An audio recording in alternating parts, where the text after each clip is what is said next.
Добре дошли в затишието.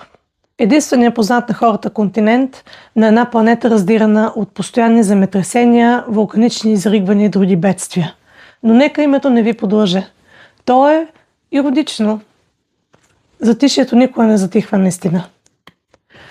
Петия сезон и портала на обелиските на Н.К. Джемисън не случайно обират всички възможни световни награди за фентази и фантастика, като Хюго, Небюла и други. Същото важи и за третата част от трилогията и Разрушената земя, която в момента се превежда и скоро също ще излезе на български език, потвърдено от Артлайн, така че имаме доверие.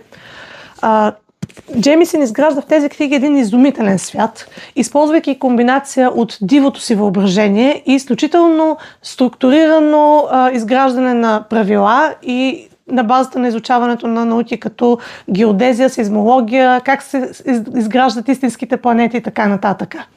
В нейната поредица движеща сила са орогените. Хора, които са се научили, които имат странното и опасно умение да спират земетресения, но и да ги предизвикват. Най-мразените и плашещи хора в света, дори непризнати за хора. Първата книга е с 3 сюжетни линии, едната е във второ лице единствено число, което очаквах, че ще ме побърка. Всъщност се оказа доста готин литературен похват и много ми хареса.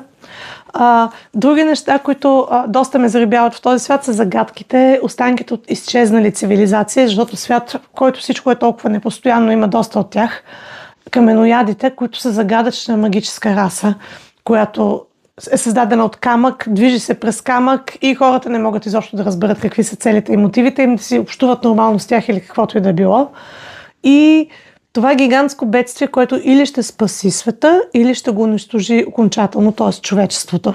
Не целият свят. Самия свят много иска да се отърва от човечеството, но дали ще му се получи, ще видим. Друго нещо, което искам да спомена, е страхотната работа на Артлайн. Изключителен превод, безпогрешна редакция и страхотни книжни тела.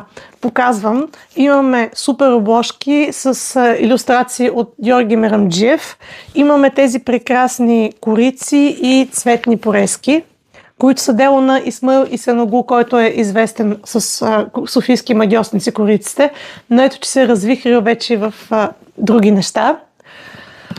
Така че това са едни от най-впечатляващите четива, които съм имала от много време насам. Сега ми е много трудно да започна да чета нещо друго. Прекалено съм потопена в Джемисън, но може би като пусна това клипче, най-накрая ще се накарам да чета нещо друго.